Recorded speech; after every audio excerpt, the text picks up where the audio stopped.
Kisah teman saya berniat baik untuk meminang kekasihnya dibatasi oleh orang tua. Sayang,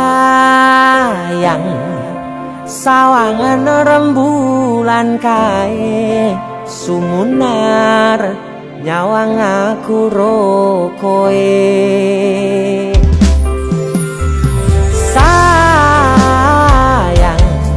yakin wis ora suwe sesandingan aku jejero koe.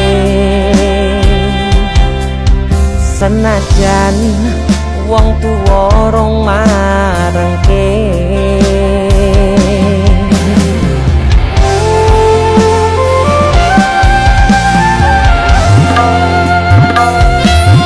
ombak gede tak sebrani, banjir bandang tak tataki. Penting aku kowe iso dadi siji.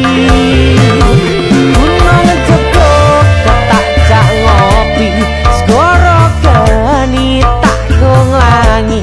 Apa maneh wong lawan bapakmu kuwi mesti tak deni.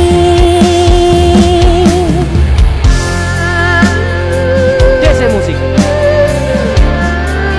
yang terima bapakmu di duduk bapakmu ya.